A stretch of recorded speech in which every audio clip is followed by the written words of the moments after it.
Hmm. I was always surprised in the Highlander universe that none of the Highlanders ever became a president of the United States.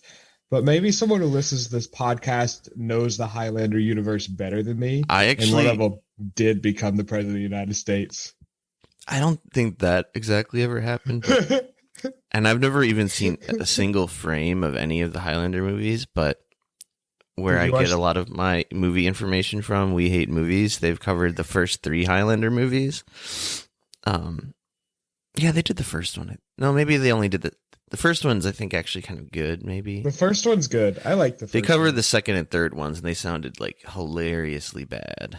I've I've seen the second one, The and it second one was is the one with like the global warming nightmare future. weird time travel stuff. Ramirez somehow comes back to time Yeah, travel Sean because they Connery want is Sean supposed to Connery again. be. Because he dies in the original one because the Krugen kills him. I think it was the Krugen. Uh, big guy. It's just hilarious that I'm Ramirez. It's like the most Scottish man in the universe. You know, you live forever, and you decide this is the accent I want to use, and you have like 50 years. You practice your Scottish accent, you get it down. You're like, this is the one. This is the lifer.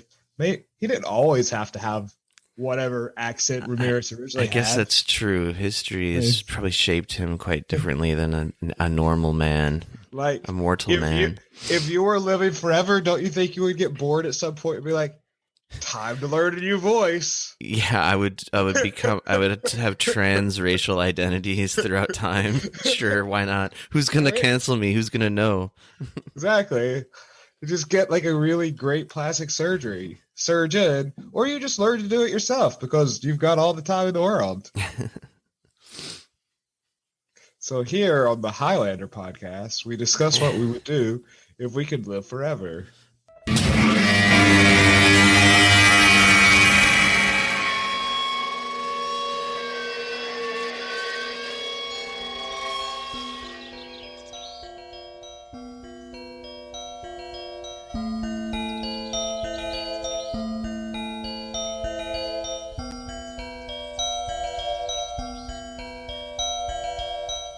He walked out in the gray light and stood, and he saw for a brief moment the absolute truth of the world.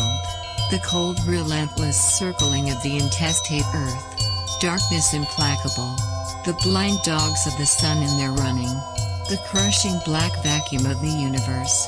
And somewhere 200 animals trembling like ground foxes in their cover. Borrowed time and borrowed world and borrowed eyes with which to sorrow it.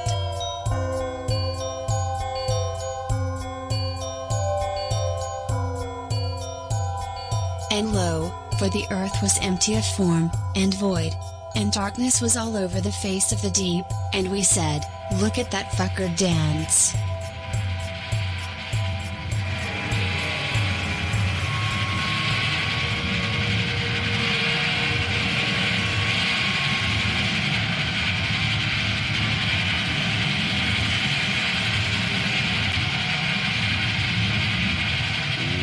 Welcome to Heat's Death of the Universe. Today is December 15th, year of our Lord 2020. It is 12:17 p.m. It is a Tuesday, now just afternoon. How's it going over there, sir? So it's going. So we're doing Zoom again today because coronavirus has jumped up quite a bit here in Seoul. Nothing even close to the hellscape of the United States, but it's actually the worst it's been nationally in Korea since the beginning of the pandemic in terms of daily infections. Yeah. Around 1,000 a day the last week, maybe. Have people been saying that the virus passes easier during cold weather? Or That's also true. That probably has something to do with it. But yeah. So we're playing it safe. Also, it's probably just easier. Anyway. In ways, it's easier. Zooming like normal, like all the podcasts we listen to have to do. One day, we won't have to use Zoom because there will be the singularity and we'll all exist in the same artificial intelligence. It'll be great.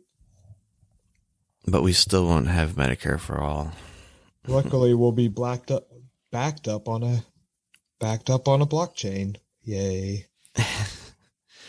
On Ray Kurzweil's Apple Watch. Yes, what are we talking about today? Well, two basic topics. The sort of recent-ish, for lack of a better word, Jimmy Dore plan. I like to think of it more as our good friends Joe and Jim. Yes. We can talk about Jimmy Dore and Joey Bides.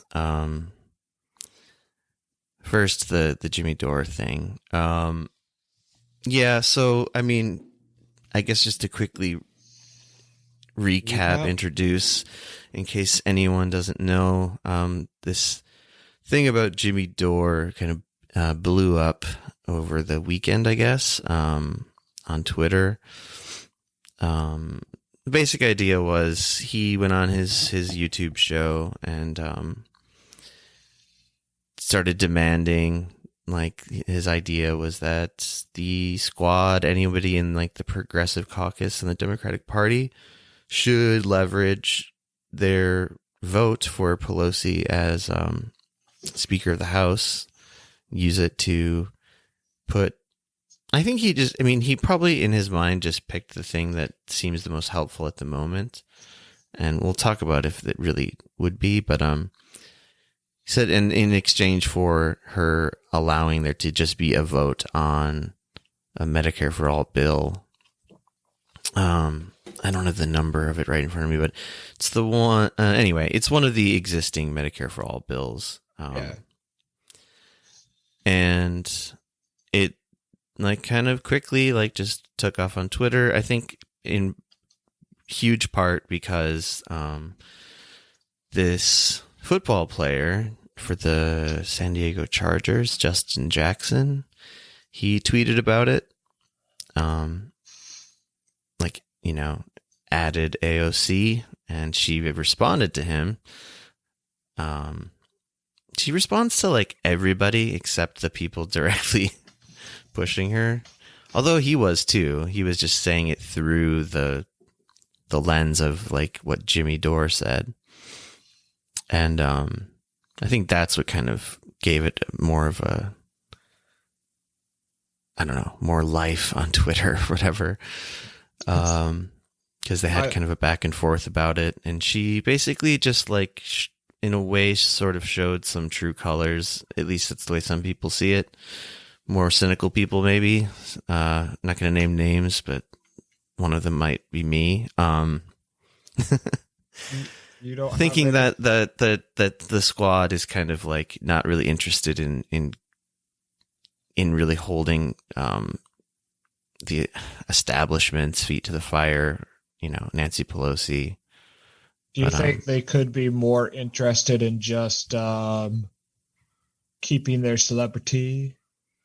It could very much be self-preservation. Yeah, I mean, but I mean, Jimmy Dore kind of has pushed back on that idea too, saying because you know some people have said why should they do that? It would be career suicide, and he kind of shoots back that while Pelosi is like a powerful politician, she can't just like kick them out of office. And like they're also, and he makes the point that challenging someone like Pelosi, who is not popular, she has like a 20-something% approval rating nationally. People know she's a fucking snake or whatever. She's terrible. She's just disingenuous. She sucks. She's a fucking Republican. She's just a Republican with a D next to her name, you know? Yeah. She passed everything Trump wanted and more. Like, I don't know why anybody can defend her with a straight face unless they just don't know what she does. But yeah, I think I believe that idea that if some of these more progressive Democrats actually put their money where their mouths are, for to say it simply, like, people would like that. People would find it refreshing. And of course, like, I mean, AOC is already very popular. She's way more popular than Nancy Pelosi. I don't think they have to worry about their political careers. And then the other argument is that even if they did, if they really believe in these things they say they believe in, they would be willing to, like, sacrifice their political careers to do the right thing in a way. I believe AOC said something to the effect of, like, if I have to be a one-term congressperson with, to stand by my values, I mean, I'm paraphrasing, obviously, like, that she'd be willing to do that. And she said that before she took office, or probably right after she did, when she seemed to be a bit more idealistic, when she held, I was going to say sit-ins plural, but I think it was just the one. With this, I think it was the Sunrise Movement, when they went and sat in Pelosi's office, and Pelosi wasn't even there, but it was symbolic. It had some meaning. People, I mean, I still remember it today. So, but nothing like that really happened after that. Anyway, I've been talking forever. What do you think about all this? Well, I can understand why someone would want the squad or AOC to, try to force a vote on HR 1384. Ha! That's what it is. Isn't that Jamil? Fuck, what's her? Oh no, I feel like an idiot. I can't remember her name. She has a hard to pronounce name. Anyway, I think it's her legislation. In any case, sorry, go on.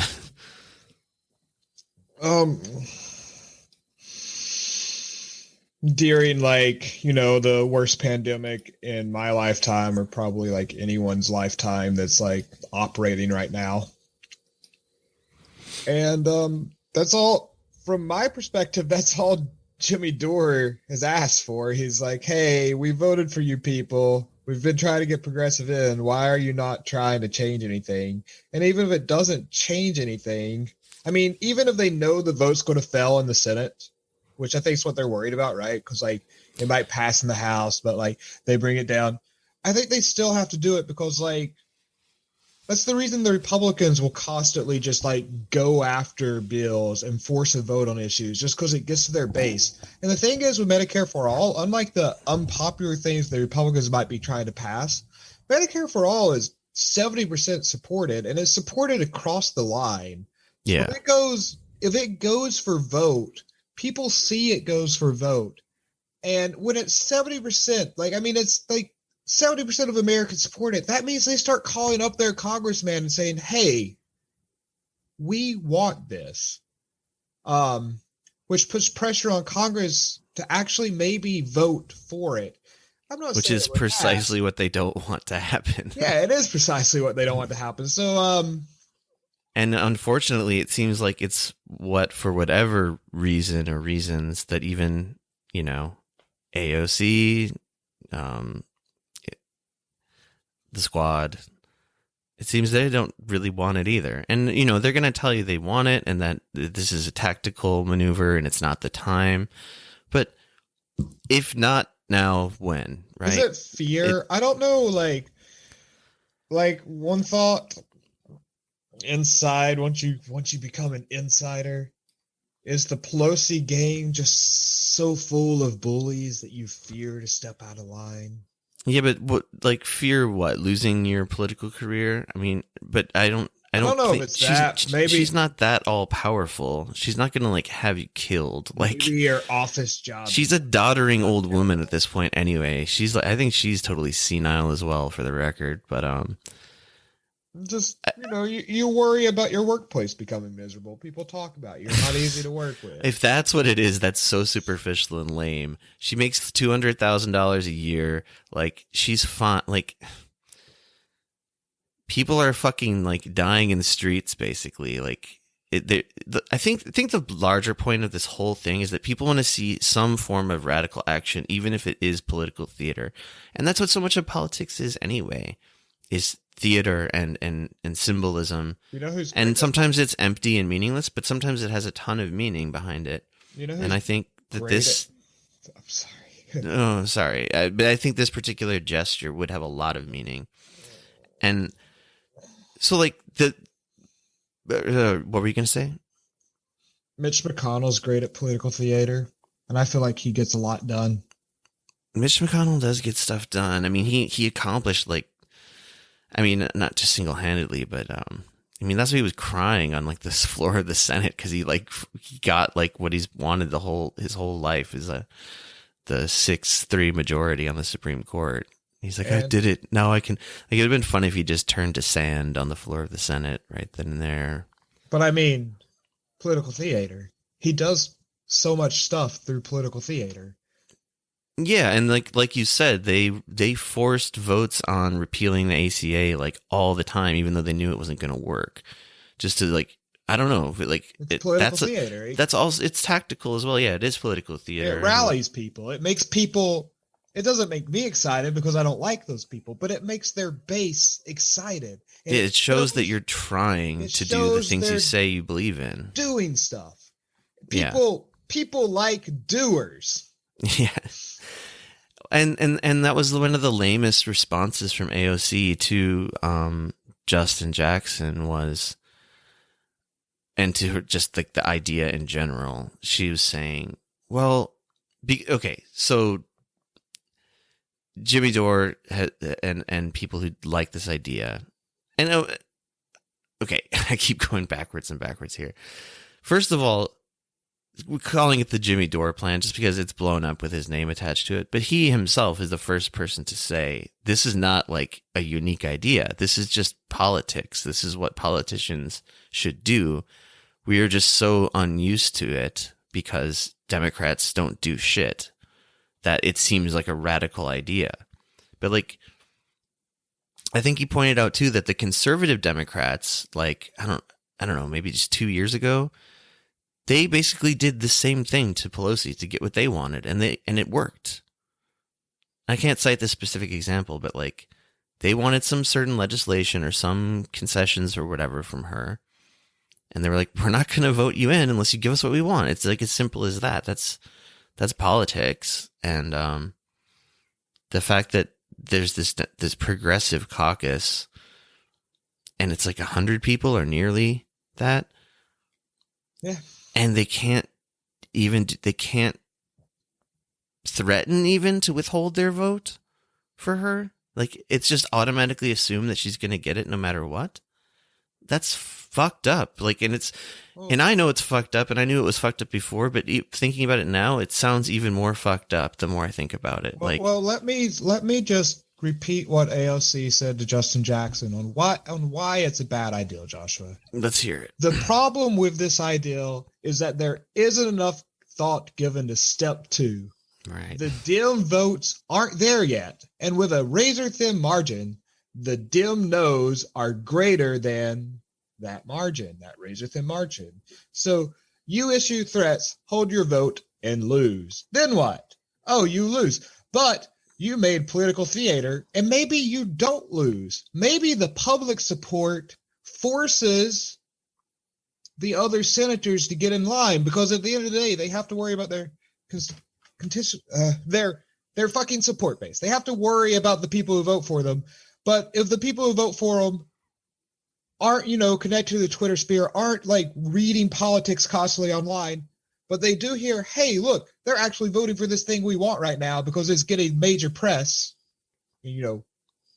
local news stations, because hopefully Medicare for all actually went to the floor, it might actually get bigger press. I think that would finally get some news coverage, but they'd probably try to downplay it. But yeah, so right now all the Dems are no, because they're not being forced to actually have to consider it, because everyone's like, oh no, it's not the right time. We got to worry about other stuff. It's never the right fucking time with these people. We got to worry that the transition actually happens. Donald Trump's trying to have a coup. it might still happen. He might still have his coup, so we gotta deal with that. And, you know, 2 years from now, we've got like real elections and Donald Trump's coup, what fucking horse shit. But like her logic too of like, what then? Well, like you answered, then maybe people would there be mass pressure on the Democrats to support Medicare for all, and then to continue putting it to a vote because they are the majority in the House. They could keep doing this over and over. It's not like, oh, we did it once, we can never do it again. I mean, if you have some, and that, well, that's the thing actually though, is that this is a rare opportunity, and once it passes, there probably won't be another chance for like a number of years at least, most likely, because Pelosi will get voted in as speaker, and then she'll never bring it to the floor because she'd be like, "You already gave me your votes." This is gonna transition this theme of like handing people your votes for nothing in return. This is gonna feed into our Joe Biden half later. But what was I gonna say? Yeah, the idea that it would be like somehow hurt the cause. That's what she's trying to say, is that if it's brought to the floor for a vote and it loses, it makes us look weak or something. Like, I don't even follow the logic, honestly. I mean, she's like, the Republicans will make fun of us. Like, they already make fun of you. They already think you're weak, and you're being even more weak now by not at all standing up for what you claim to believe in. Exactly. I mean, I'm looking at the Dore conversation, or basically Dore's response to what you just said to that.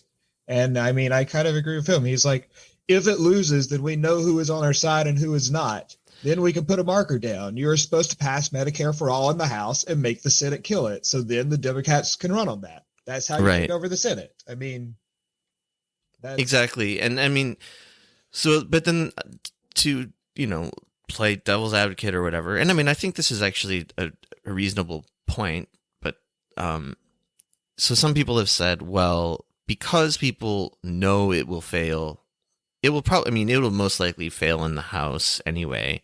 Even if all the people that have co-signed the legislation voted for it, it would still not have the numbers, I think. But even with 9 out of 10 Democrat voters supporting it, it'll still fail. Well, because what AOC said to Justin Jackson was, or what she said to somebody was, if you want to know who supports it, and she dropped a link, and it was like to all the people that co-signed that say, I support Medicare for all, like in the abstract, right? Yeah. And it's like a bunch of people. It's like the Progressive Caucus, basically, but it is still not enough. It's still not enough people to pass it in the House.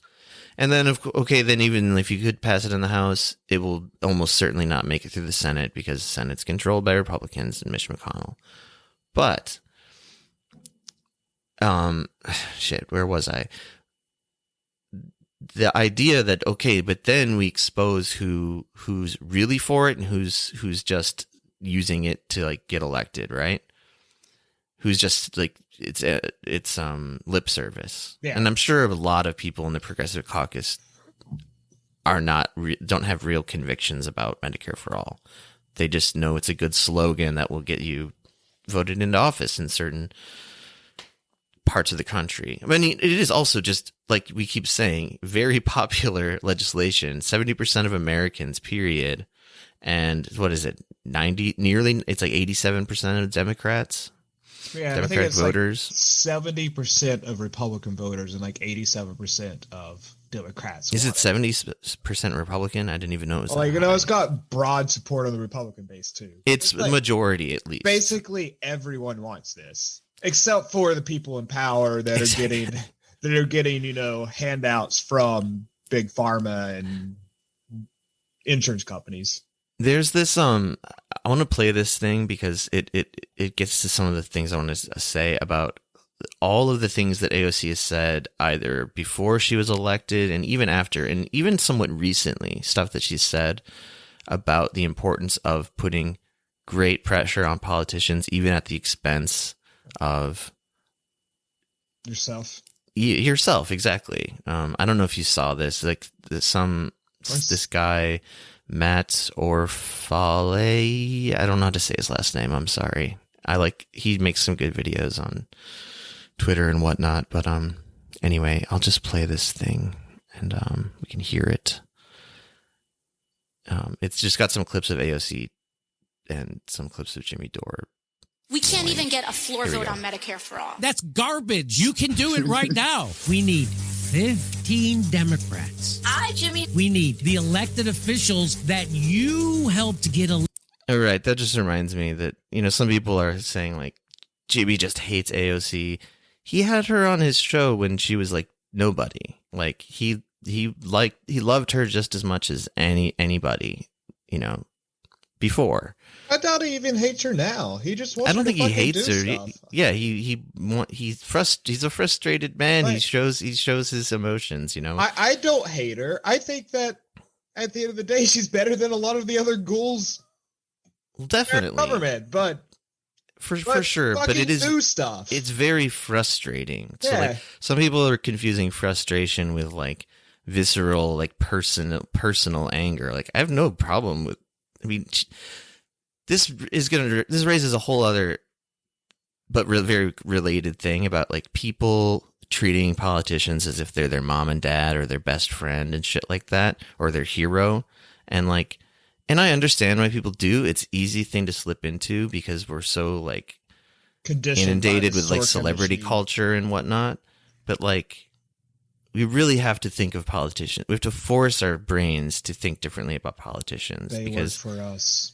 Yeah, they work for us, and we can't let them, like, the fact that we think they're cool or nice, like, blind us to their actions or inaction, So anyway, let me just keep playing this thing. Elected to tell Nancy Pelosi that you will not vote for her as Speaker unless Medicare for All is put on the House floor for a vote. I think it's a really smart idea. The worst abuse of power, Crystal, is not using the power you have to fight for people. Will they? Time to let AOC know they have no other option because we're watching and we see through their bullshit excuses. We have to put public pressure on them. I want to see who's going to vote against healthcare in the middle of a pandemic. If you're not going to do it now, you are never going to do it, you phony. All the people who filled up your voicemail, they're going to remember whether you did the right thing here. Which side are they really on? This is where you force progressive House members to reveal who they answer to. Do they answer to their constituents or do they answer to the party bosses? Listen to AOC's own words. The Democratic Party does not do more unless it is pushed. And so this moment is the great unmasking. Force it to happen. Ask them, are you fighters or are you careerists? Are you activists for the people or are you posers on Twitter? Everyone's going to try to tell you that if you're just a little bit nicer, then it'll be fine. No. The whole point of protesting is to make people uncomfortable. You got to make them. He's quoting AOC there. You can't see that it's a tweet of AOC. The whole point of protesting is to make people uncomfortable. Uncomfortable. She's pretending to be part of a movement when she's really running cover for Nancy Pelosi. Did you think anybody voted for you so you could vote Nancy Pelosi without getting them anything? This is Medicare for all. People's actual lives depend on us doing this. Yeah, exactly. Now it's your chance to actually use your leverage. Will you? Take risks. Or will you be a party fucking climber? Start bringing the ruckus on the Democratic Party. Force it to happen.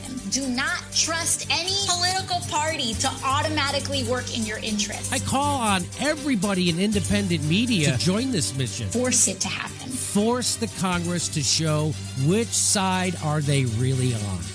No vote for Nancy Pelosi unless Medicare for All is put on the House floor for a vote. So we need to push them. Okay. I mean, the main thing I wanted to get out of that was just the things that she's said in the past, but I don't know. It seems fitting. I mean, I know that like it's a cobbled together video. Some of it was like, no, it's fine, whatever. I don't know, but where do I want to go from here? Really co-sponsors. Oh, sorry. I just wanted to see Oh, right. Okay, I so wanted to see the co-sponsors for. yeah, but that reminds me of what I was getting at, which is that so the people that have given lip service, or if this vote would sort out, like show us for real, like who's truly interested in passing Medicare for all and who is just Can I interject one thing? Yeah. I just want you to, before you get into this, because I think it's related. So we're talking about the 15 votes and, withholding that from Nancy, because that is like real leverage. But the HR 1384 bill, the bill that we would like to bring to the floor, how many co-sponsors do you think it had? I have no idea. Just give me an estimate. Because we need 15 votes, 15 people to show that they're like against Nancy unless this goes to the floor. Co-sponsors, so there's like 100 people in the Progressive Caucus. I'll say 100. 118. Okay. We need what, like 15 of those people, right? Yeah, just 15. Out of those 118. Imagine if like all 118 said something. I mean, that would send a huge message. And of course, like... Imagine if we made a huge message. Okay, anyways, go ahead. No, and that's a very good point. And I think, I don't know if Jimmy Dore himself has brought that up, but he's made the point that like it takes so few to actually get it done, so that it's not a big ask. I mean, sometimes I think because of the squad and like my brain thinking, there's like 6 people in the squad. I mean, there's... and I was like, how are we going to get 15? But then you go and look, it's like, how many people wanted the Medicare for All Act of 2019? Oh, it's got 118 co-sponsors. There's 6 committees around it, yada, yada, yada. It has spread at least on the level of... it's not totally meaningless, but on the level of like kind of meaninglessly just saying Medicare for all is good, is cool. Like, I mean, a co-sponsorship doesn't really mean much. Like, I mean, it means enough to like, you could hold people to it later if they don't vote on it, for sure. Sure. But even if, okay, forget about the co-sponsors, even just showing that all the other Democrats in the House wouldn't vote for it, that alone sends a message. Even let's say all 118 of those people did vote for it, and it still failed.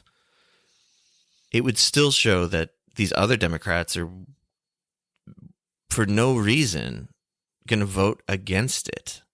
Yeah. And that's the last thing they want. They don't want to have to say, because right now, what they get away with, what Nancy Pelosi gets away with, is saying, well, Nancy Pelosi just straight up says she doesn't like Medicare for all. She's outwardly opposed to it. Yeah, she's like Biden.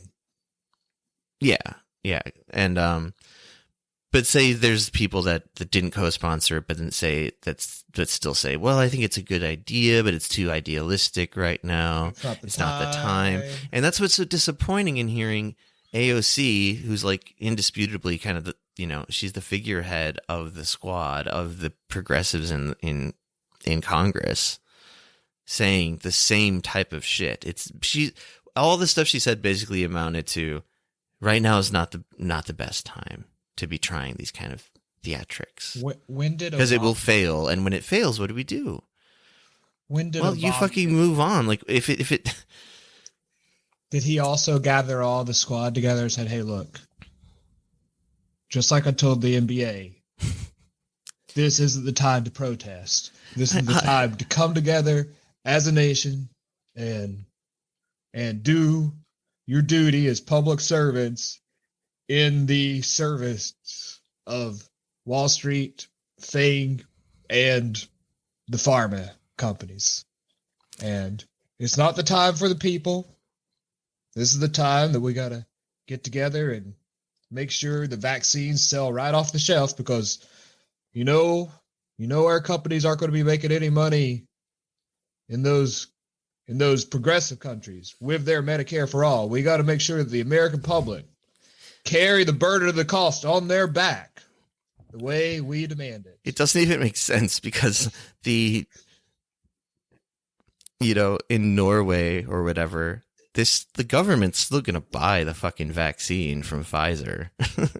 It's just they're not going to thrust the cost down on the backs of individual people the way that they will in America, most likely.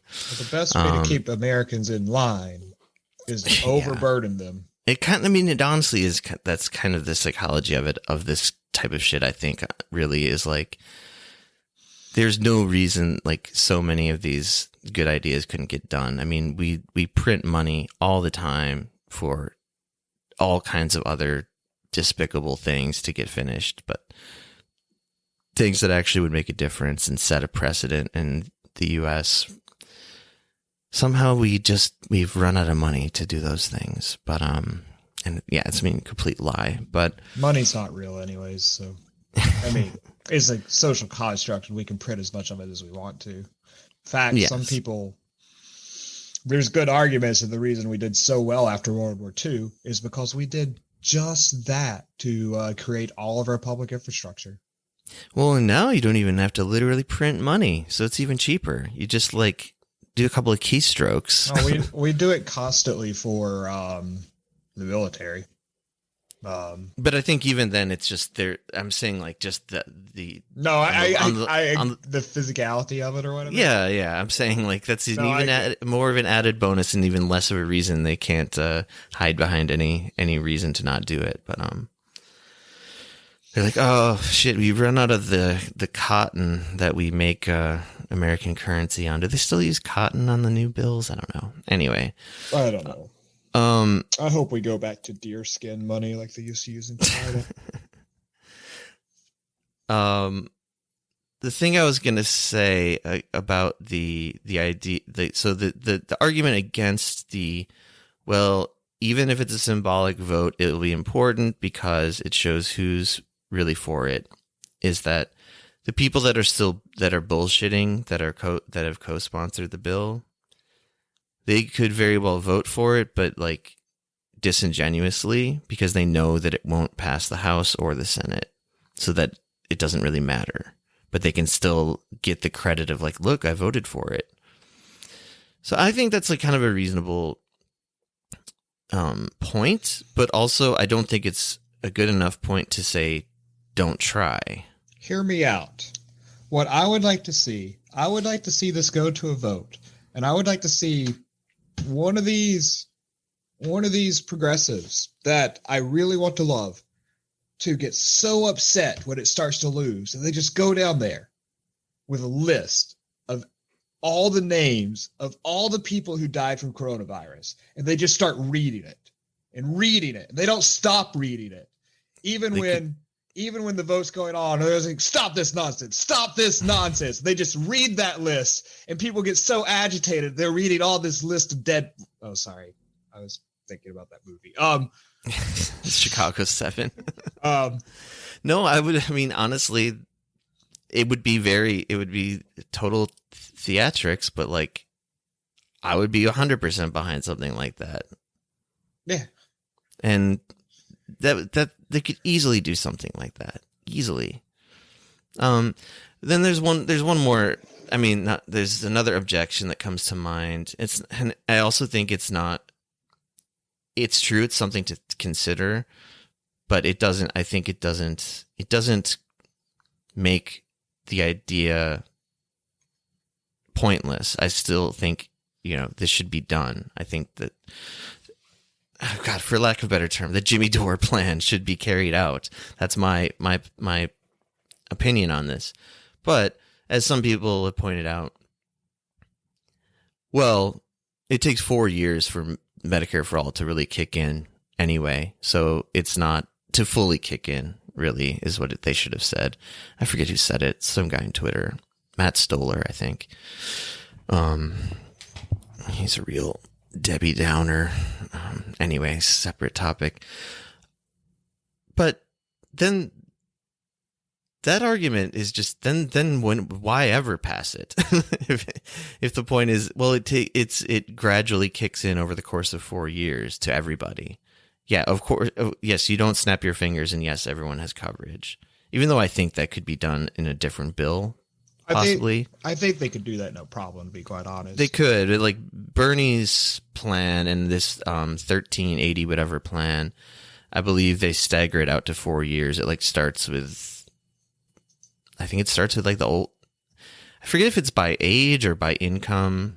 It might be by income. It's broken up into some sort of groups. I'm looking at the text now. It's a long text though. I don't think I can find it.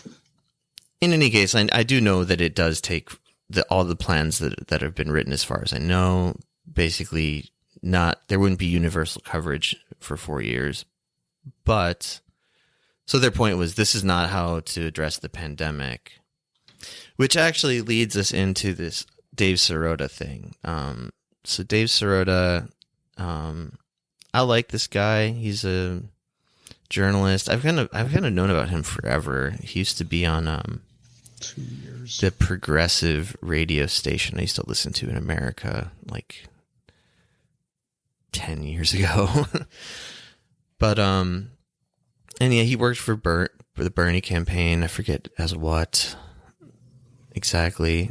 In any case, he wrote this article called "Here's What Medicare for All Supporters in Congress Can Actually Do," and this was in reaction to all this stuff, but Jimmy Dore stuff blowing up on Twitter, basically.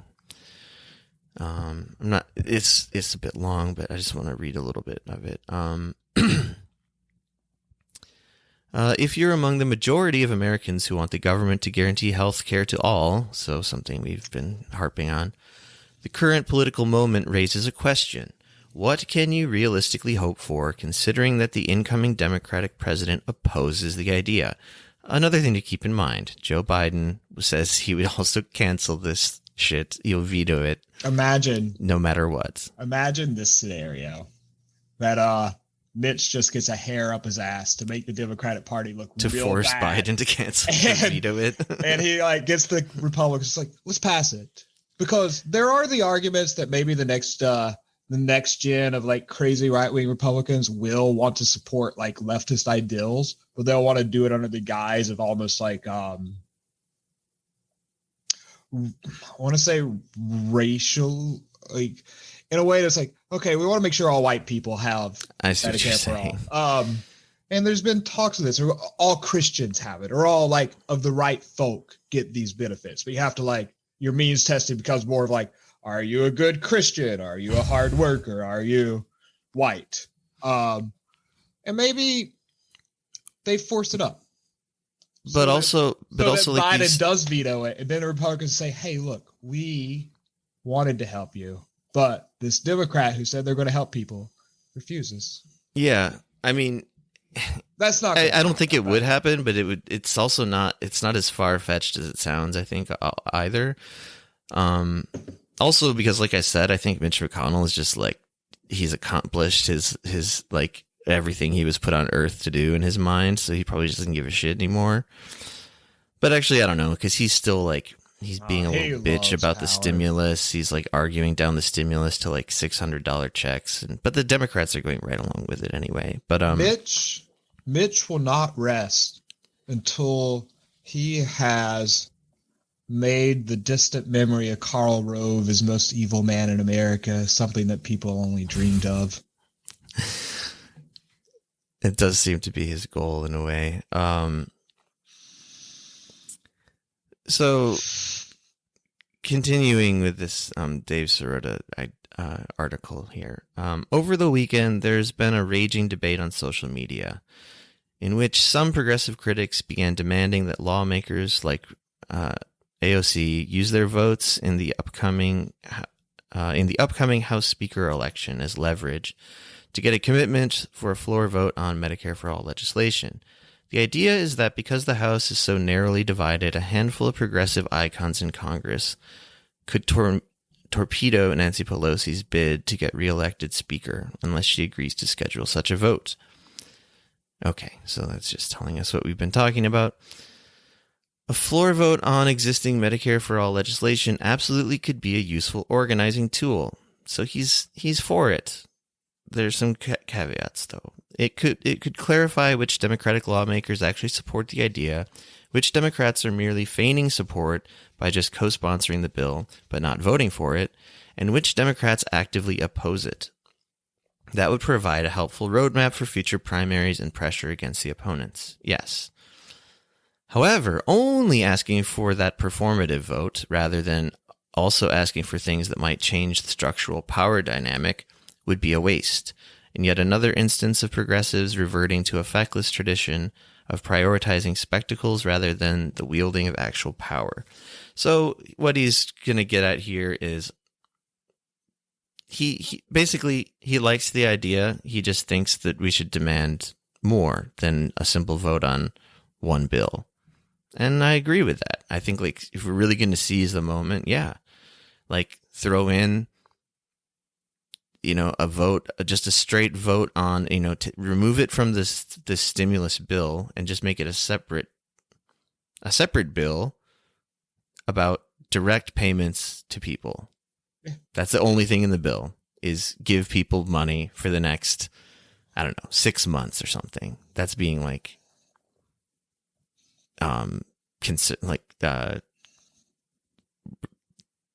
stingy even. I don't think he actually suggests that. He suggests a bunch of things, and a lot of them are very sort of technical and boring sounding, but I also see the point in them. But they're, like he said, things that would sort of change the structure within Congress a bit and make it easier in the future to pass legislation like Medicare for all. But anyway, that's another, like, that's probably the only criticism I really think is that I really buy into. And it's not even a deep criticism, because it's still saying Jimmy Dore's idea is a good one. We should tweak it to, like, demand more. But yeah, he's actually just taking even the people who don't like this idea, he's taking the more extreme position, really. And saying it's not enough. Why don't we just try to get more? Yeah, and I mean, to some degree. I mean, I would just like them to do something, to be honest with you. Yeah, I mean, I think if I mean, here's the other thing. I really don't think that, I think that this is going to get all swept on, you know, into the oblivion of where news cycles go when they die. Yeah, I do too. Unfortunately, I don't even know if this will make the real news cycle. Yeah, I think it's basically just been confined to, like, alternative media, so to speak. Corporate crime reporter. I mean, I think Jimmy Dore, he like goes on Fox News and yells about, you know, leftist stuff, which is weird that that's the only place that will, like, let him air his leftist ideas. He does not get invited on, say, MSNBC or CNN for, I guess, obvious reasons, really. But I don't understand. Well, and that's another thing we should touch on. And I don't want to get too caught up in it, because it might be easy to. But, like, the people that have been pushing back on this whole thing, basically all they have to say is fuck Jimmy Dore, like, personally. Like, they don't seem to like Jimmy Dore. He's angry. They don't, yeah, because he yells, he gets angry. And that's precisely the thing that a lot of people like about him. It's not just that he yells, it's that they agree with what he's saying, but don't also, you like, remember those same people disliked Bernie because he yells. Yeah. And he says things that are true. Well, this is also going to segue nicely into our next segment on Joe Biden as well. But so I mean, I made a quick, like, list here, basically, like, they don't like him because he attacks people's character. Okay, that's bullshit. Like, yeah, you can attack people's character. Why not? Especially if they're doing evil shit like Nancy Pelosi does. He's loud, he's blunt, he's extreme. He doesn't understand the nuances and the pragmatism that is needed in getting things done. Well, you know, you've had a long enough fucking time to get things done since 2008, you fucking centrist fuckheads. I think maybe what you're doing is not working. Let's just put it that way. Then other people, even more like superficially, are just like, he's not even funny. It's like, well, fine. Well, and I'll admit, like I watch his videos on YouTube, and yeah, sometimes he says some kind of cringy jokes, but like, just not offensively cringy, just like, he's 55 years old, man. He doesn't have like irony posting down the way the fucking Chapo boys do. Okay, whatever. Who cares? I'm sorry, Joshua. I just have to interrupt. Two things. First off, he's 55, which makes him very young. I mean, look at our leaders. They're all nearly 80. And second thing, in the Democrats' defense, in the neo-libs' defense, it's not their fault that they haven't got anything done. Look, you had Bill Clinton for 8 years, and then we were surely going to get Gore, and he was going to fix everything. Like, it took those 8 years to get the machinery going, but then everything got fucked up because we got Bush for 8 years. And then we got Obama. And Obama, you know, sure, he went in there, full support, great. I mean, a great grassroots campaign. It really let him do stuff. But he dropped all that the moment he got in because, you know, Wall Street funding, things he promised not to do, and then he did it. And he had 8 years to do a lot of stuff. First 2 years, I mean, he could have done anything. He didn't, for whatever reason. And then he lost to Trump. It ruined the Democratic machine. What I'm trying to say is they need at least 12 years. 12 years of doing nothing. But if they ever got the 16 years or whatever, the full 16 years, that's what they need. Then they'll really start doing stuff. That's what they've been trying to tell us the whole time. We just need to give them a lot more time than they're getting. And we're being racist because we're not waiting to give Kamala her chance. You know, we're being sexist and racist for not waiting for Kamala to step in. I mean, Biden. You know, now is not the time because we have a piece of shit like Biden. I mean, a great man. Just wait till the clapback queen takes over. Yeah, all the puzzle pieces will have fallen into place then. We need to wait for the next 4 years for Biden to die. It will take 4 years. So Kamala become president. I still think she's going to kill him. I'm on record. I don't know about that. I think that she'll wait and she'll plan to win in 4 to 8 years after Biden leaves office. There's no fucking way. And she'll lose to a Republican. Then, that's what I'm saying. then she'll run again with full support from the machine because it's her turn. She'll probably lose. Anyways, but man, once they get 16 years, that's when they might really start to force some changes in. Yeah, they just need more time. They just need more time to move the center a little left. Yeah. Takes a lot of, you can't do brash actions. Those are for the people on the right. Those are for the people who want to be showy and theatrical. No brash actions, no pushing. You gotta coax people. You have to gain their trust. You need a lot of time to really make them understand what you're getting at. Yeah, so that's all bullshit. Maybe. It completely is. Oh, I know it. I know it's all bullshit. I know that you know. I'm just trying to put myself in their shoes, so that us leftists have some empathy. Even as a joke, it's pissing me off to think about. So there's a couple more things about Jimmy Dore here, and then we should move on to the Biden thing. Okay. A couple other like dumb complaints I've just rounded up, just sorting through Twitter and whatnot. Some people are like, Sam Cedar is better. Like, the other thing though is that, so Jimmy Dore, for anyone who doesn't know, he used to be on the Young Turks. He used to be part of the Young Turks. But then he like had a big clash in 2016 with them because he was like, fuck the Democrats, and they were lesser evil type voters. And he went his own way and made a YouTube channel. And yeah, so him and Sam Cedar have this rivalry as well. Sam Cedar regularly calls him like an idiot and stuff. I don't know. I don't want to get too deep into that, but basically, even Sam Cedar and the Young Turks people, like at least Cenk Uygur or whatever, said they like Jimmy's idea, basically, and they usually shit on anything he says. I mean, even his like sworn enemies are saying like, no, this is a good idea, even though we have personal issues with him or don't like some of the stuff he says.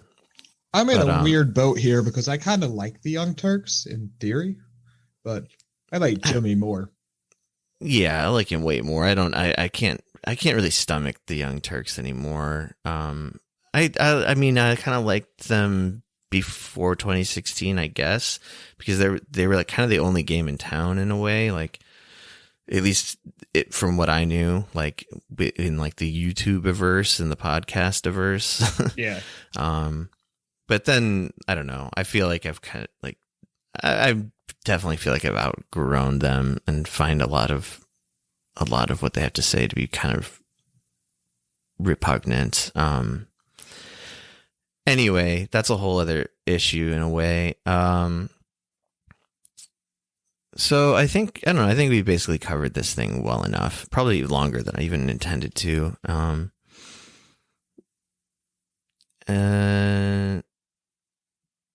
Well, one more issue especially about this issue of like tone and like yelling and stuff. On the Katie Halper show, I watched this like 6-hour episode she did, which is no longer on YouTube for some reason. But they had a ton of guests on over the course of 6 hours. Brianna Joy Gray was on for like a good majority of the 6 hours, and they had a lot of interesting stuff to say. And one thing they kept coming back to is this idea of like having a plurality of different sort of voices on the left is like a good thing, and including that of Jimmy Dore's like screaming, ranting, like frustrated voice. But then also to have, more gentle sort of diplomatic voices like Brianna's or Katie's, I guess. Because they're all basically aligned, like ideologically. They just sort of approach these things with a different demeanor or whatever. But also, and I wish I had that video because there was some couple of great moments where even Brianna Joy Gray started like kind of going off like explosively about this stuff. In any case, I just want to throw that last bit in there. I want to make a quick recommendation. Yeah.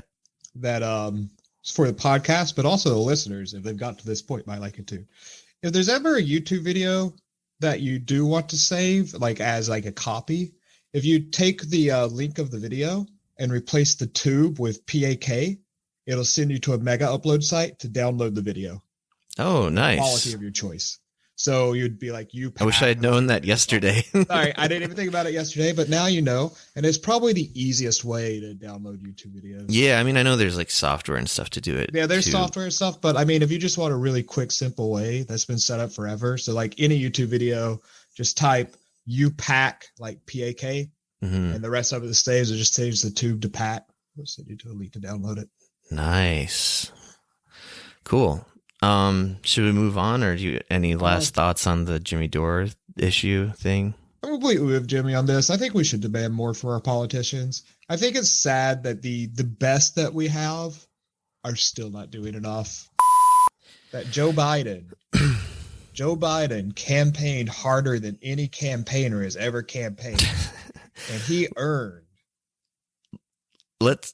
his position. Let's get on to Biden. Let's jump into that because I got to go in like 45 minutes at the longest. Okay. And I think we'll probably have more to say than we even realize about this. We had way more to say about the Jimmy Dore thing than I thought we would. So,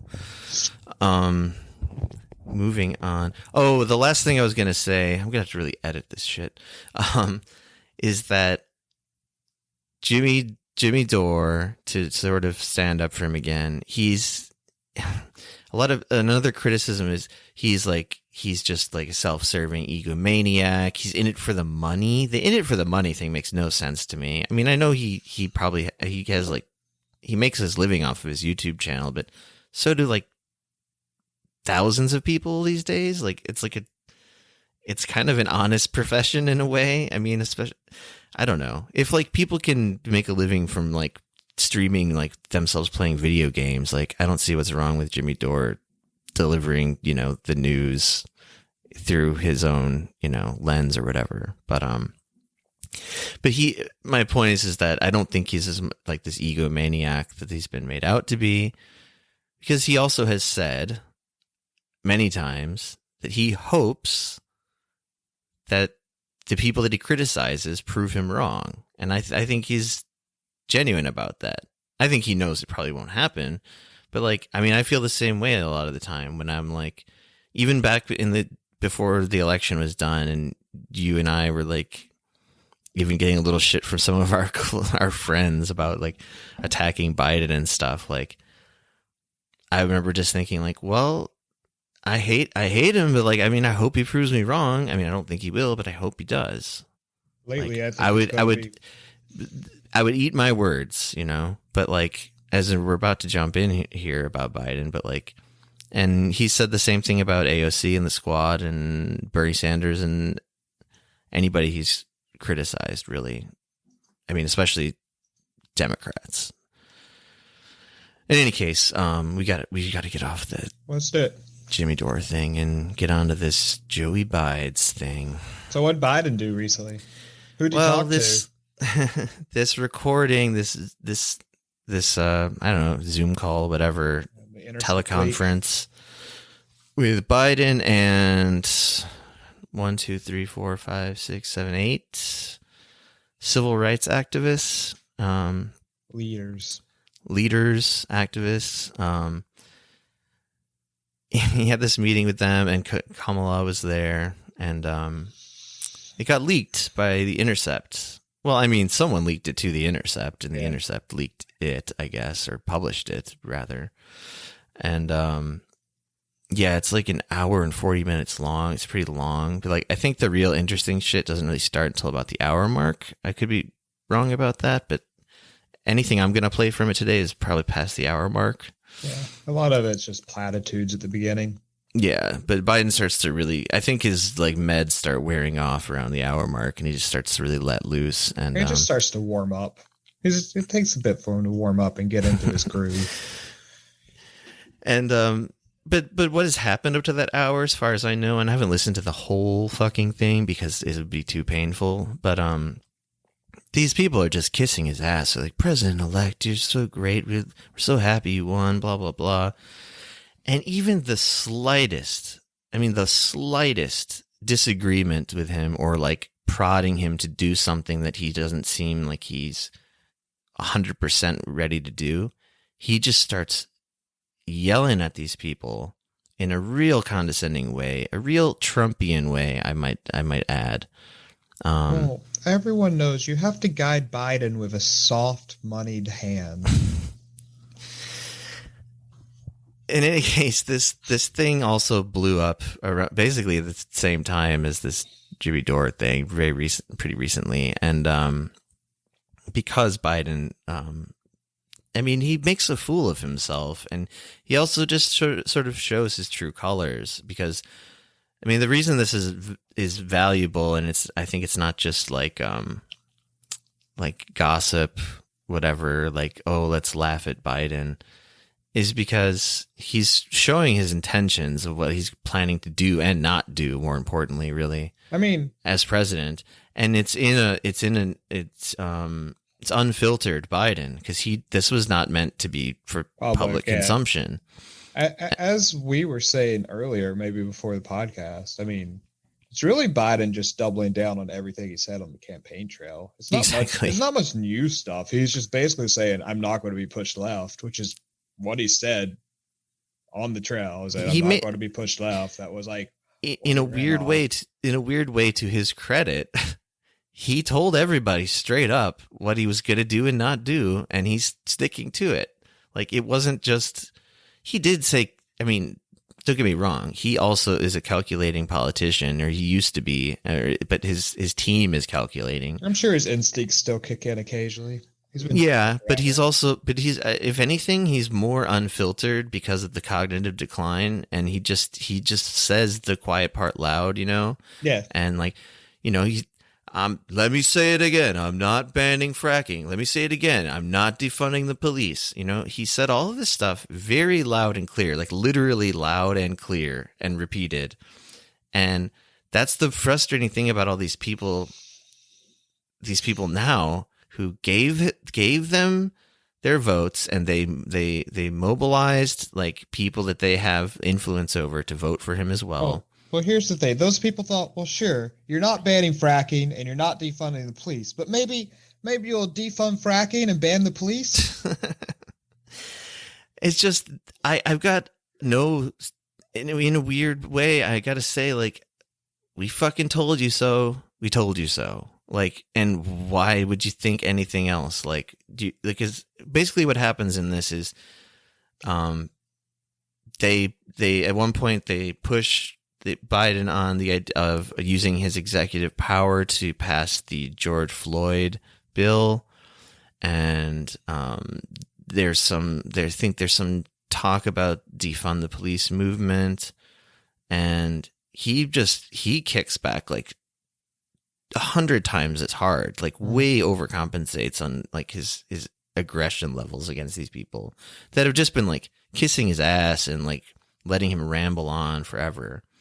In any case, why don't we just listen to the first thing I'm going to play actually is, like I said, I feel his tone and here's what were we promised throughout all this campaign bullshit, right? We're going to bring civility back to the White House, right? We're going to bring normalcy, politeness, decorum. And I've said before, stasis and despair. Stasis and despair. Have you seen clips of Biden on the campaign trail challenging people to push-up contests, calling them fat? I challenged him to a push-up contest. You did. I don't know if that was on record, but we could do a smoking, clapping push-up contest if he wants to do a 1950 style contest. All right, I'll put a link to that video in the description. No, I don't know if we should link that anymore, but it is on the YouTube if you guys want to find it. Anyway, I've said for forever that even that argument is bullshit twofold, because A, who really cares so much about like civility and all the politeness is second to policy, right? But also, he's not that civil and nice of a guy. He's a fucking bully. He's a mean, bullying asshole. He always has been, always will be. And I've said even more so now because he's fucking got dementia. So he gets flustered and aggro like when the sun starts setting. To me, he really does seem like a no mean jest sort of guy. A what? A no mean jest sort of guy. Ooh, you mean like... Hey, it's what he seems like to me. Oh, well, I mean, there are accusations. Yeah, but, I mean, as the neolibs will tell you, there's only one against him, and there's like 20 against Trump. It's like, well, yeah. There's actually 8 against him. One sexual assault charge. I mean, the other ones were just him smelling and kissing. It's less than the guy he's replacing. That makes it just fine. Yeah, do the math. So then I guess if they had run Bloomberg against Trump, they would have, voted for Trump? Because Bloomberg has like 3 times the amount of allegations as Trump. Anyway, quick clip here. Okay, so this is a little bit of clip of what we're about to hear from Biden, and then I contrast it with a little clip of Donald Trump, and you tell me who sounds more belligerent. Or, let's just hear. Let's get something straight. You shouldn't be disappointed. What I've done so far is more than anybody else has done this far. Okay? Number 1. Number 2, I mean what I say when I say it. I mean what I say when I say it. I'm the only person who's ever run on 3 platforms that I was told could not possibly win the election. And I never ceased from it. One was on restoring the soul of this country because of what I saw happen in Charlottesville. That was it. No one else was talking about it. The words of presidents matter. Nobody else, no progressive, was talking about. Nobody has done more for the black community than Donald Trump. And if you look, with the exception of Abraham Lincoln, possible exception, but the exception of Abraham Lincoln, nobody has done what I've done. Okay. So, I mean, I'm sure I could find clips of Trump where he sounds more belligerent than that clip of Trump, but the idea was that they're both exaggerating to an insane, like detached from reality degree about themselves and how they're so uniquely doing the best. They're the best. Nobody's done it as good as them, and so on. Like saying nobody talked about the racial implications of Charlottesville except for Joe Biden is utterly insane. Yeah. Am I crazy? Or like 100%. Like that's that's as crazy. Really, I think that's as crazy as saying nobody's done as much for black people as me or maybe Lincoln. But the weird thing is too in this comparing these clips is that even Trump sounds more in control of his brain. He's not screaming. He's just kind of anyway, whatever. Hey, who said this? Just this is from August 12th. August 12th, 2017. The white nationalist demonstration in Charlottesville, Virginia is a reprehensible display of racism and hatred that has no place in our society. I am disgusted by the news, and my thoughts are with those in Charlottesville community and around the country who have been targeted. While this incident is alarming, it is not surprising. Hate crimes and shows of hostility towards minorities have recently been surging. Now, more than ever, we must stand together against those who threaten our brothers and sisters. Who do you think? Bernie Sanders. It was Bernie Sanders, but you're right. He's a nobody. Yeah, because nobody was talking about Charlottesville. Oh. Except for fucking everyone. Yeah. Like anyone who pays any attention to, like, people that don't pay attention to politics were talking about it. I talked about it. I was thinking more like, I don't know, my mom and dad or something, but anyway, let's jump into this clip a little bit here. We should just listen to some more, and we can like pause it and we can talk over it, whatever, because I realize he actually kind of just really goes on for a while, but Sure. A lot of it is worth talking about. So I'm just going to hit play here. In the beginning, I don't know this gentleman's name, but I think he's the only guy who even slightly, it's not even a criticism. He's just like urging Biden to not let down the people that voted for him. That's basically all he says. And then Biden claps back or whatever with this epic demented rant. Let's just listen. A lot of people in our community are getting a little anxious because they are not seeing enough of the progress they thought they would have seen at this point. Let's not disappoint them, and let's not get to a place where voters in Georgia begin to second guess. Okay, let me respond. I've got to go. Let me respond. There's a lot. One more thing. He says, I've got to go. There's 37 minutes left before he leaves. And I think he says I've got to go later. And something that was pointed out was in that that interview he did with what was it, Charlemagne? Mm-hmm. The "You Ain't Black Jack" interview. He said he kept saying the same thing there too. It's like his weird. It seems like a weird power move or something. Like, well, I got to get out of here. Like, this isn't even really worth my I don't have time. enough But time for this. Yeah. But then he like goes on anyway and says the most crazy shit. And I actually listened to that clip again earlier today, just that "You Ain't Black" part. But right before the "You Ain't Black" part, all he said was like, we just want to make sure we get something for our vote. And Biden's response was, it was just like what we're about to hear, like so disproportionately like pissed off and entitled. I mean, talk about fucking entitlement. Joe Biden is one of the most entitled people on the planet.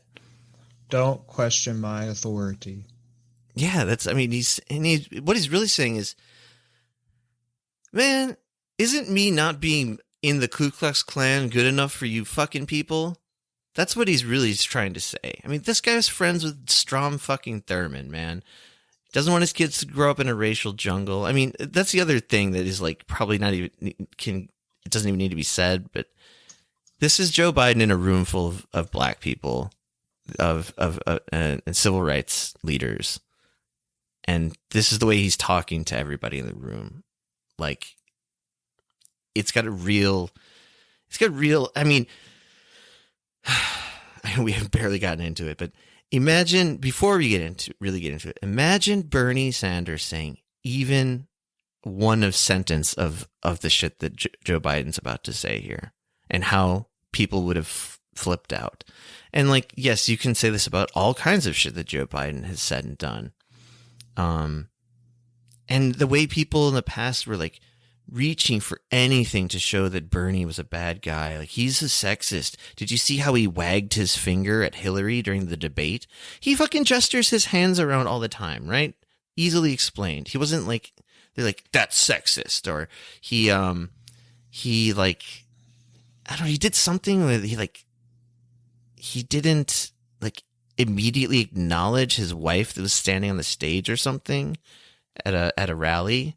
And people who hated Sanders were like, see, he's a fucking sexist. He doesn't even, treat his wife with respect. It's like, what we're about to see here is Joe Biden just cutting off Kamala Harris, like, outright, just to keep ranting. So anyway. Talk to him about that. Here we go. That's a responder here. Let's get something straight. You shouldn't be disappointed. What I've done so far is more than anybody else has done this far. Here we go. Okay, again. Number one. Number two, I mean what I say when I say it. I mean what I say when I say it. I'm the only person who's ever run on 3 platforms that I was told could not possibly win the election, and I never ceased from it. One was on restoring the soul of this country because of what I saw happen in Charlottesville. Making America great again? That was it. No one else was talking about it. The words of presidents matter. Nobody else, no progressive, was talking about it. I did. My son Bo used to have an expression. He'd say, remember, Dad, home base. It ain't worth the job if I can't say what I believe. I didn't want to run this time. I ran this time because of the racist son of a gun who was president of the United States of America. That's why I ran. And you'll remember, a lot of you told me, talking about the soul of America was going over people's heads. They didn't know what we're talking about. The words of a president matter. What a president says matters. And you've never seen me. All he's saying right now is, I'm not Trump. I'm not Trump. I'm not Trump. That's all this is amounting to. Shy away. In the middle of the debate, I called him a racist. In the middle of the debate with him, hero. I took on white supremacists. I'm the guy that took on every single time somebody was threatened in this country. The only white boy you know who did it, period, out there, every single time. So look, all I'm saying here is, guys and ladies, we're on the same exact page, We talked about closing the racial wealth gap. That's the single biggest thing I want to get done. It's the ultimate equalizer. No matter what else happens, because I plan on spending over $15 billion to provide for opportunity for young black entrepreneurs to get them off the ground, black farmers to be able to own their own property, young people being able to get their first $15,000 down payment on a home. So we're going to do some means testing programs to hand out money to a few people. That's what he's saying. Good. And he's going to strike down sweeping bills that would raise up the whole populace. You wouldn't want everyone. All races, like Medicare for all, or protect the whole populace from catastrophic climate change like the Green New Deal. Or he's going to strike those down. Educate the whole populace by, making university free. Not only that, maybe just improving the fucking public school system that needs to be improved. Yeah, or or using his executive powers, which is an issue that's going to come up here in a second, to cancel student debt outright. No, I'm going to spend $15 billion doing means-tested programs for entrepreneurs. They work. Oh, fuck off. They fuck work off, Joe Biden. Work like fucking trickle-down economics work. You make sure the right people have money, and those people pull everyone up by their bootstraps. It really is seems like such a deliberate fuck you to Elizabeth Warren that he didn't give her anything. Because like he's using like Liz Warren speak right now. Like she's like the queen of means tested program shit like this. Plans, yeah. Capital PP plans. Man. I hope she cries herself to sleep every night. Joe Biden is a real asshole here. Let's continue a bit. Making sure that they have an opportunity to gain wealth. We can do all the rest of this unless the black community is able to make up the wealth gap. His tone in my seems humble problematic. Opinion, is real Hashtag trouble. Problematic. I support same-day registration. I'm the guy that extended the Voting Rights Act for 25 years as a United States Senator. Before, Sherilyn, you were even involved. I got it. I started off, I'm much older than you. That's why I got involved in politics. The assault on the black vote and voting rights across the nation has never been more ugly than it is today. You got to go all the way back to the original Jim Crow to get where this guy is. Oh my God. Okay. Now he's like trying to like, he's giving a fake resume of himself as always having been a civil rights, warrior. Which all you got to do is listen to a couple clips of him on the Senate floor in the 80s and 90s. Look at his voting record in the 70s to know his bullshit. He seems to leave out like his biggest success ever in politics was the crime bill, the 94 crime bill. Sweeping success. Did so much work. Which can't even like, I don't even know how you would like put a number to how many lives were just destroyed by that. But think of all the lives that improved. Well, that's what he says. And there's this interview with him in 2016 where, so that's the other thing is some people say, well, like his like pathetic, like apologists, like, well, he admits now that the crime bill had some issues. Like, well, even as recently as 2016, there's an interview with him on the fucking Amtrak, that fucking Amtrak train that he loves so much, talking about how he doesn't regret anything about it and how it did improve people's lives. And he doesn't really give any concrete like examples of how it improved people's lives or doesn't give any concrete defenses of how it didn't ruin so many lives. Well, listen here, Jack. I'm going to tell you how it improved lives. Do you know, I mean, I don't have to look up numbers, but do you know how much money that 94 crime bill made for the private prison industry? Do you know how many jobs that created? We have more prisons in America than basically anywhere else. And prisons take people. They take workers. Not just the workers that we imprison to work on shit for, nothing. But it also takes workers to drive the slaves. So he helped a lot of people. He made sure that people got jobs in the prison industry, that prisons were being built, that there were construction jobs. He did a lot for this country. He basically created an industry. And Kamala there right by his side, virtually. Man, they are just two peas in a pod in that sense. They love private prison industry. Moneymaker. Yeah. Let's see here. Let's listen to in case you haven't looked, we have the largest voting right.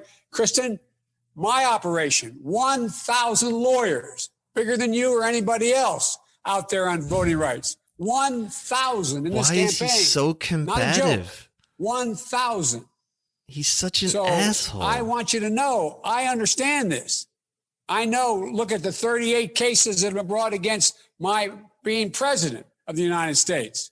All about phony actions. He talks like an idiot, I think there should be same-day registration, automatic voting rights. I've been pushing, and I got a number of people that contribute significantly to the effort down in Florida to make sure that now he's crossing his arms, that federal prisoners who serve their time have every single right. All right, I'm going to skip ahead. The reason I'm not telling you who the other black made cabinet positions I'm going to appoint are is because it'll get out, and guess what? I can't defend them. They're going to be out there by themselves without any defense before their name. They're going to get ripped to shreds. That's why I'm going to wait. You will be pleased, I believe. You will be pleased to see there'll be more African Americans in major positions within a cabinet in major spots and more Hispanics in major spots than ever in American history. There's the game plan. This is the Biden game plan. Put racial minorities and women into positions they haven't normally held or ever. And then nobody's allowed to look at what they actually do. Nobody's allowed to look at their record. Nobody's allowed to talk about it. There's already people defending. Do you know that Michelle Flournoy is been basically tossed aside in favor of this other guy whose name escapes me at the moment for the Secretary of Defense? Yeah, I'd heard that. And he's like even more well connected to Raytheon and so forth than she was. But he's a black guy, so like it's this powerful defense. Well, let's replace one swamp with another swamp. That's what we've always but done. There's literally already people like in the Twitter trenches or whatever, like praising it, saying you can't criticize this guy because he's a proud black man who served in the military. It's absurd. And the thing is their game plan is going to basically work, it seems like. In any case, I don't know how much more of this we really need to listen to. I think a lot of these clips kind of made the rounds quite a bit by now. I mean, maybe just a couple more seconds here. Oh, go on. I was just going to say the biggest clip to me is when he said all of his talk on executive action, that he wouldn't break the Constitution. Yeah, I think that's what I'm trying to find here. I think I know where it is. Let's try here. Saying progressive and I'm AOC, President of the United States. The only thing I'm not doing is I'm not engaging in retribution. I am not deciding that the way to win is to go after hate with hate. We have to convince people. We have to move them. And one of the So what he's really saying when he's not going to go after people with hate, what did he say? Hate with hate? Yeah, not going to fight hate hate with hate. It's a clear reference, if you listen to what's said before, to basically Black Lives Matter, the defund the police notion, Antifa. And like Antifa. Occupy Wall Street. Probably that too. I mean, it's just, these are Republican talking points. Well, they've been Republicans since at least Bill Clinton. I mean, the way Bill Clinton won is by being tough on crime. He wanted to take that away from like the Republicans because the Republicans had beat, I just forgot his name. Beat the one guy, the Democrat who was kind of soft on crime, and they ended up. It doesn't matter. But yeah, I mean, Dukakis. Yeah, Dukakis. Sorry, but the name was like slipping my brain there for a second. Well, yeah, and they used that disgusting the Willie Horton thing to scare people into voting Republican. I basically agree with Dukakis that people should be less tough on crime, even what people consider terrible crimes. But that's a whole nother thing. They just picked up what they thought was a winning strategy, like electorally. Yeah, and you see tons of footage of Biden on the C-SPAN website. If you go through the archives of just him standing on the floor of the Senate, yelling about how tough on crime he is. Sorry, go on. Oh, I mean, I don't really expect anything good from Biden. The only thing was, it's nice to have a real villain in the White House again and not a cartoon villain. Yeah, this is the real McCoy. That's the real win. We have a standard issue villain again and not a cartoon villain. Though maybe the cartoon villain in ways was better. Everyone knew he was a villain. Now I have to argue with people that, hey, look, this jackass is also a villain. Jack. I mean, to me, it's so clearly villainous, but like a lot of people would even hear this. I mean, that's the other thing to point out about this leak is that it's also going to get lost in the where news cycles go to die. Basically, it was not really covered by mainstream news as far as I know. And places where it was at all, they just lied about it. They said like that the full video or full video or full clip like wasn't available, which meant like they were hiding like these juicy parts that like, you know, so people like us are like the 3 hour and 46 and discussing the 3 hour and 46 minute videos, not the full thing.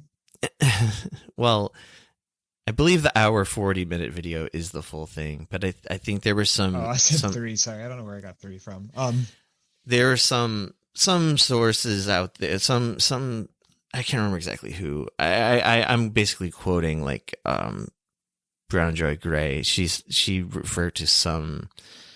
Maybe they were just podcasters or something, but they were more like mainstream libs.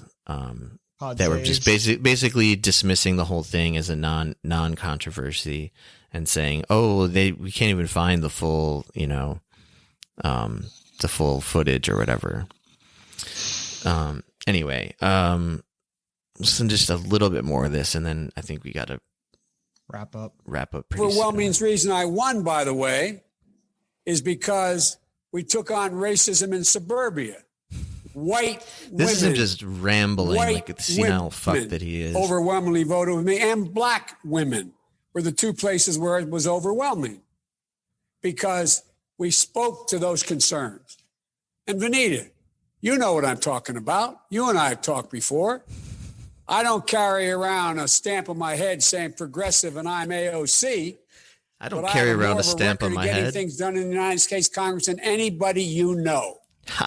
Anybody you know of getting things accomplished. If you say it twice, it becomes true. Didn't you know that? It's a good trick. And that sounds so self-serving. I know yes, that. It does. But this is going to really be hard. This is going to really, really, really be hard. And let me conclude and turn it over to Kamala, who says, what the hell am I doing with this guy right now? But all kidding aside, I've known you my whole life, most of you. I've worked with you my whole life, most of you. I've been around doing this for a long, long time. I don't always get it right, but I always take responsibility. When I get it wrong, I acknowledge I got it wrong. But my overarching objective, if we cannot make significant progress on racial equity, this country is doomed. It is doomed, not just because of African Americans, but because by 2040, this country is going to be minority white European. Hear me? Minority white European.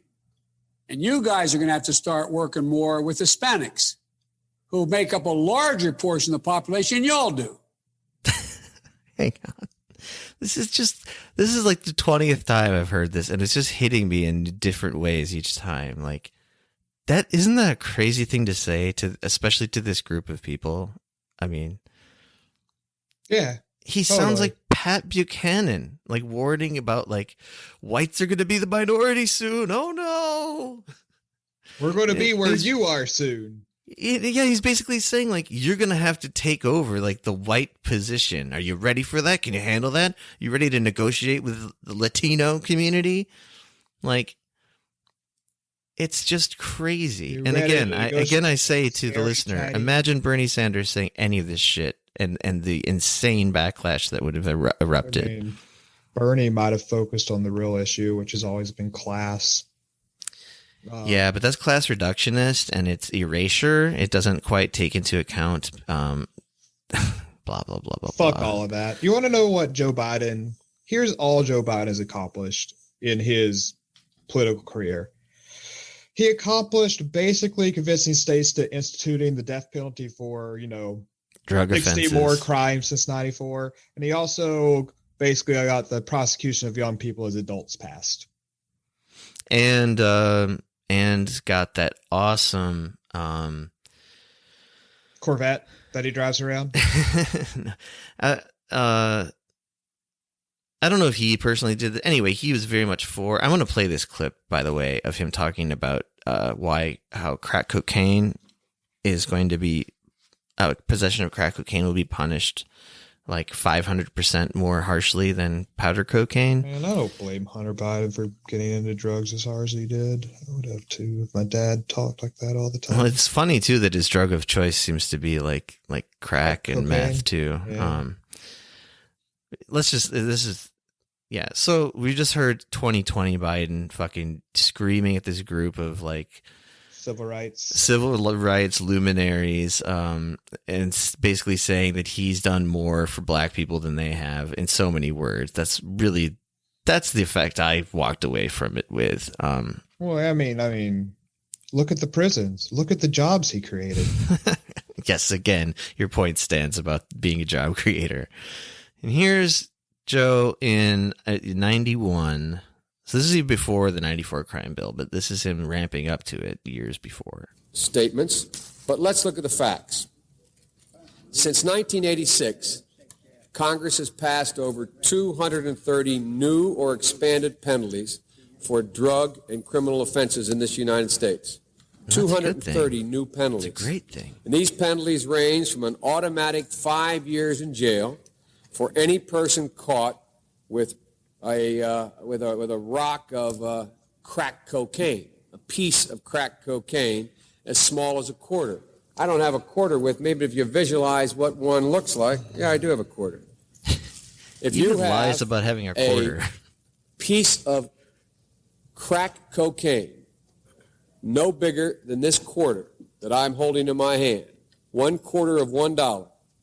We passed a law through the leadership of Senator Thurmond and myself and others. That's Strom Thurmond he's referring to, his good buddy, noted horrible racist segregationist piece of shit, Strom Thurmond. A law that says if you're caught with that, you go to jail for 5 years. You get no probation. You get nothing other than 5 years in jail. What I can't get over when I hear this, every time I hear it, is I'm almost expecting him to go, isn't that insane? Isn't that horrible? But then I have to remind myself, he's talking about this as a good thing. Mm-hmm. You know what I mean? Like, because what he's saying is so crazy. Oh, yeah. Like, you could picture Bernie Sanders saying all these exact same words, but then being like, and we've got to stop this at the end of it, right? Yeah. But here's how he does it. Judge doesn't have a choice. Now, the fact of the matter is, we've gone from there all the way up to saying, under the leadership of Senator Thurmond, and I'd like to suggest that I take some small credit for it myself as well, and others, the presiding officer, that there is now a death penalty. And we passed it a couple years ago. Nice, if you bro. are a major drug dealer, involved in the trafficking of drugs and murder results in your activities, you go to death. Go to death. And nice, bro. Nice. He also goes on the same footage to talk about how great it is that they've made laws that allow the government to seize all of your property if you've been convicted for any even minor drug crimes. Yeah, what a good man who's really been. He's. Didn't you hear the man? He's always been there for the black community, always. And like you said, job creator, prison jobs. Well, I mean, there we could like dig more into this leaked stuff, but I mean, like I said, other people have done it, and also, I'm just running out of time here. We're getting exactly what we wished for.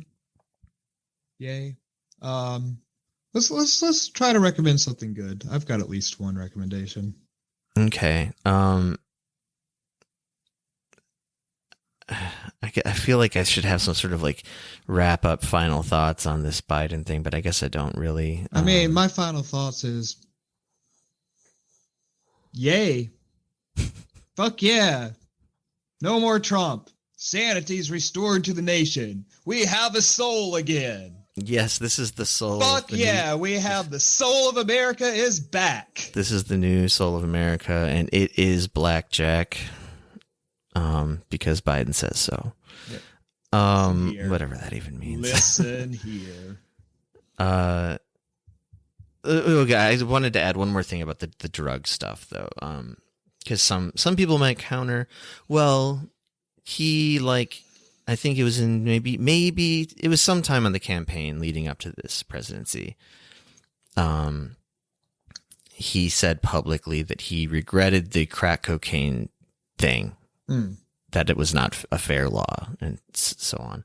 And I guess in 2007, he did at least voice his opinion that it should be reversed. But kind of too little too late, because like I said, he also said that he had regretted nothing in 2016. So, oh, also, there's a part, I'm not going to try to find it now, but there's a part in the leaked audio where he says he wants to effectively decriminalize drugs in a way, in a sense. I guess it's not decriminalizing, but he said no one will go to jail for drug possession. Like he said, this is what his aspiration. And I was like, since when? But he laid it out. He's like, people could caught with drugs, he just said like drugs, period, like any kind of drug, illegal drug, will not do any prison time. They'll go to rehab.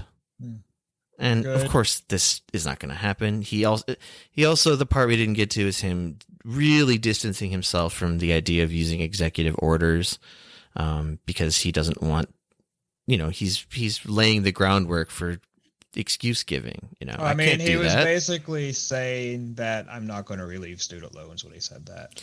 That and anything else that he could do with executive powers, because it'd be unconstitutional. Yeah, he says like he's citing no precedent. He acts so like weirdly confident. Like he makes up like fake statistics. And it's another part we're not going to get to, but he has this hilarious bit kind of closer to the end where he talks about how you can see racial progress because there's more biracial people on television commercials now. And he said like something like 3 to 4 of every 8 commercials have biracial people in them now. And like, that's progress, Jack. Yep. And I did that all by myself, Joe Biden. Nobody else talks about this except me. I solved Charlottesville, Jack, with a push-up contest with the Klan. I made them I embarrassed the Klan to death. I made them take their hoods off. Anyway, yeah, we should move on to some recommendations. You said you got something? Yeah, I got to think about mine for a second, but go I'm ahead. gonna keep up my music trend here. I think Okay. the past 2 recommendations I've done have been music. This time, man, I am like fucking in love with this band Dead right now. DEHD. They're from Chicago. The way I'd classify their music is sort of like new wave psychedelic surf rock. And it's just like a really fresh, like real interesting sound. And Sounds good to me. they're super cool. They're not like super popular, but I guess they're kind of getting bigger. I don't know what label they're on right now, but highly recommend their newest album, which is Flower of Devotion. And their old album from 2019, Water, is also super good. But yeah, if you're looking for something like fun to listen to, I like these guys a ton, or I guess I should say I like them a ton, because it's not just guys. There's also a girl in the band, so maybe I'm being sexist there. Just get your gender. Remember, y'all. Yeah. Use your y'all. I like them all a lot. Is Them All Okay? They're a trio. Good stuff. It's really good. Listen to it. Dad. I want to be dead. Wait. Okay. I just I kind of randomly picked something off a list, but I'll recommend a book. A highfalutin literary fiction, indie fiction book by this author I really like. I haven't read her for a while now, but she started off doing these short stories of flash fiction, which is like ultra short stories. Sure, I know about those. Yeah, and that was like her first two books, but then she wrote a proper novel called Threats, I think in like 2012. And I liked it a lot when I read it back in 2012. I'll just I'll summarize it with the copy here. In Threats, Amelia Gray builds a world that is bizarre yet familiar, violent yet tender. It is an electrifying story of love and loss that grabs you on the first page and never loosens its grip. So it's about, actually, I'll just continue reading from here. Better than me stumbling my way through. David's wife is dead. At least he thinks she's dead. But he can't figure out what killed her or why she had to die, and his efforts to sort out what's happened have been interrupted by his discovery of a series of elaborate and escalating threats hidden in strange places around his home. One buried in the sugar bag, another carved into the side of his television. These disturbing threats may be the best clues to his wife's death. An example of one of these threats is given here. All caps, curl up on my lap. Let me brush your hair with my fingers. I'm singing you a lullaby. I'm testing for structural weaknesses in your skull. It goes on to describe how like a detective gets involved in the story. It's I think what I walked away from the novel thinking like the real reality of it was supposed to be was that it's a guy like trying to mourn his wife who's probably in like late stages of dementia, and it's like all from his perspective. So it's like kind of hallucinatory, and like there's this whole weird thing with him finding these threats all around his house, like written on little scraps of paper and stuff. And it's a book about me. You and your early onset dementia. People are always threatening my livelihood. You don't know anything, Jack. It's it's very good. It's also like, you know, it's kind of emotionally heavy book if that wasn't made clear by the bits that I just read there. But yeah, I recommend it, and I recommend her in general. Amelia Gray, Threats. Okay. Well, I guess that's it, eh? Listen here, Jack. It's time to go.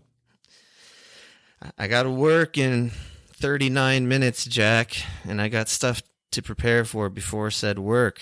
Goodbye, Jack. I gotta do some push-ups for 37 minutes. Okay.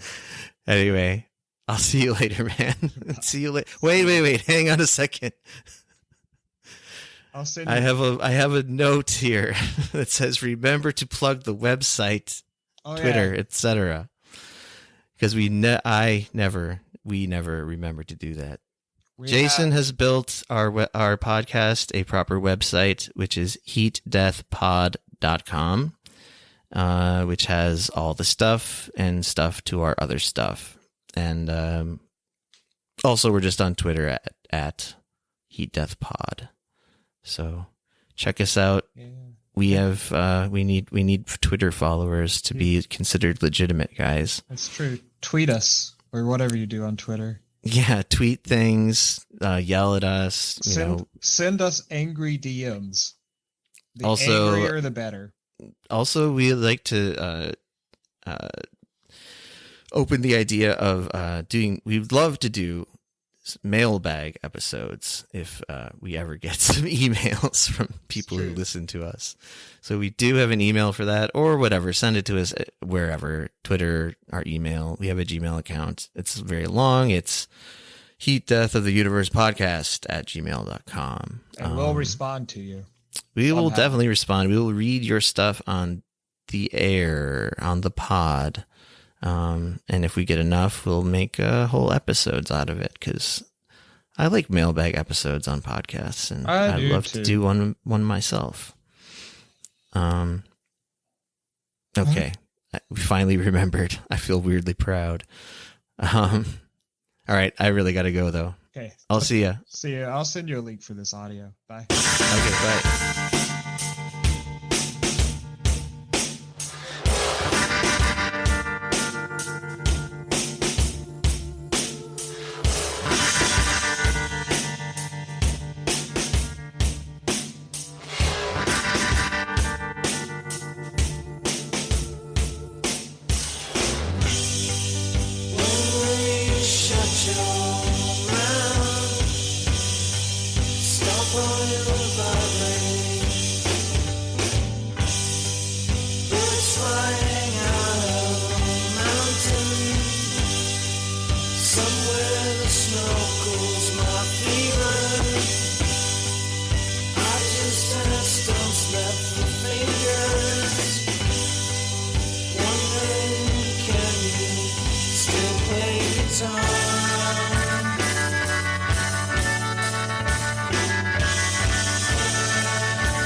The first voice recording was made in 1860. It was a 10-second fragment of the French folk song Au clair de la lune recorded by inventor Edward Leon Scott de Martinville. But who will make the final voice recording and when? What will it be? Who will hear it?